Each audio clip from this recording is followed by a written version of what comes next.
வணக்கம் நண்பர்களே. சோ சுப்மன் கில் வந்து பாத்தீங்கன்னா 722 ரன்ஸ் இந்த ஒரு பர்டிகுலர் சீரீஸ்ல அடிச்சிருக்காரு 4 டெஸ்ட் மேட்ச்ல அகைன்ஸ்ட் இங்கிலாந்து இங்கிலாந்து. இந்த சீரீஸ் ஸ்டார்ட் பண்ணும்போது கில் ஒரு 500 ரன் அடிப்பாரு அப்படின்னு சொன்னா நம்ம யாரும் நம்பிருப்போமா?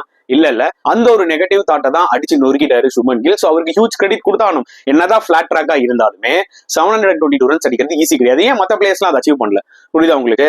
அண்ட் நான் வந்து கால் மேல கால் போட்டுட்டு இதுக்கு வந்து பாத்தீங்கன்னா சோஷியல் மீடியா கமெண்ட்ஸ்ல அவருக்கு ஹேட் ரேட் ஸ்ப்ரெட் பண்ணலாம், அவரை பத்தி நான் வந்து பாத்தீங்கன்னா நெகட்டிவா பேசலாம், பிளாட் ட்ராக் புள்ளிலாம் சொல்லலாம். நீ உண்மையான இந்தியன் கிரிக்கெட் ஃபேனா இருந்தா கில் அச்சீவ் பண்ணதுக்கு நீ அவரை ஆக்சுவலா பாராட்டுவ.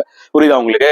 யாராவது எதிர்பார்த்தோமா அவர் வந்து சுனில் கவாஸ்கர் ரெக்கார்டை வந்து பீட் பண்ண சான்ஸ் இருக்கு, டான் பிராட்மேனோட ரெக்கார்டை பீட் பண்ண சான்ஸ் இருக்குன்னு சத்தியமா யாருமே எதிர்பார்த்திருக்க மாட்டோம்ல.